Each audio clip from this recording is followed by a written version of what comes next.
ChatGerry, Parkinson's disease and its relationship with vascular damage. A quantitative and clear perspective. Number 1368, VMT Sharp 709, September 26, 2025. Gerald C.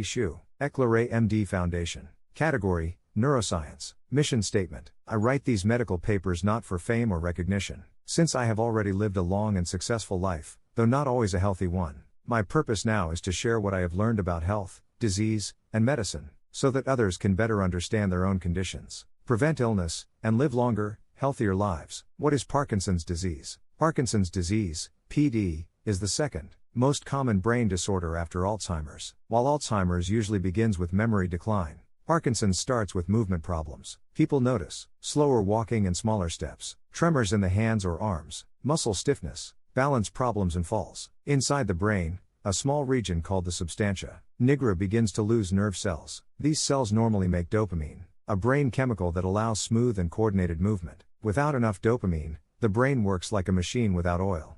Jerky, stiff, and unreliable. PD also involves abnormal proteins called alpha-synuclein. These proteins clump into Lewy bodies, which act like garbage piles inside brain cells, blocking their normal functions until the cells die. The missing piece: blood vessel health. For decades, Parkinson's was explained mainly as dopamine loss, but modern research shows that damaged blood vessels are just as important. Large arteries, when they stiffen, blood flow to the brain's movement centers is reduced. Small vessels, narrowing or silent strokes kill dopamine cells faster. Blood-brain barrier damage makes this protective wall leaky, allowing toxins to enter. Shared risks: diabetes, high blood pressure, obesity, poor sleep, and stress all injure vessels and weaken the brain. This means Parkinson's is not random. It is the result of aging, protein buildup, and vascular damage acting together. My 5 key risk factors for PD. Based on 16 years of my personal health data, from 2010 to 2025, I identified 5 measurable risk factors. 1.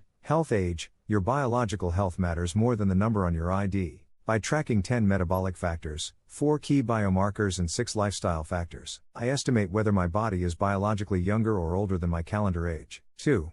Pulse pressure, PP, the gap between systolic and diastolic blood pressure. A wide gap signals stiff arteries and poor circulation. 3.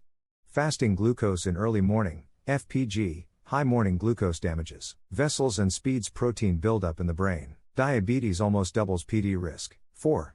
Sleep score. Deep and sufficient sleep clears brain waste each night. Without it, toxic proteins like alpha-synuclein and amyloid pile up. 5.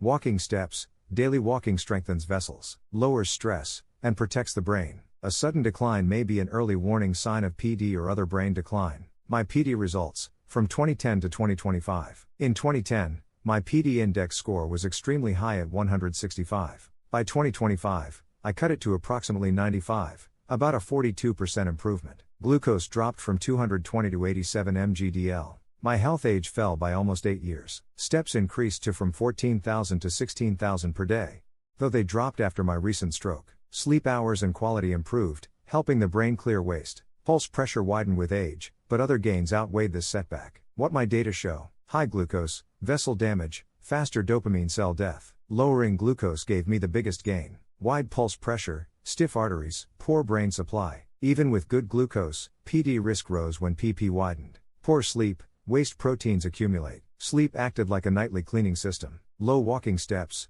weaker circulation. After my stroke, reduced walking raised PD risk again. High health age, multiple risks combined. Lowering it stabilized my brain health. Key message: Parkinson's is not just about dopamine loss or unlucky genetics. It is about blood vessel health, metabolism, and lifestyle. By protecting vessels, lowering glucose, sleeping sufficiently and deeply, reducing emotional stress, and walking daily, we can bend the curve of Parkinson's risk. Conclusion: it is never too late to change. My earlier 20 years of mismanagement, from 1990 to 2010, left deep scars on my blood vessels, but the TRCFNT 16 years of strict lifestyle discipline slowed the damage reduction and cut my Parkinson's risk almost in half. This shows that prevention and lifestyle are stronger than any pill. The path forward is clear: protect my blood vessels, control glucose, maintain healthy weight, sleep well, lower emotional stress, and keep walking. Parkinson's, like Alzheimer's, is not inevitable. It is preventable, measurable, and manageable. Disclaimer: this content is provided for educational reference only. and does not constitute medical advice. No doctor-patient relationship is created. You may share this summary freely, but it must not be altered,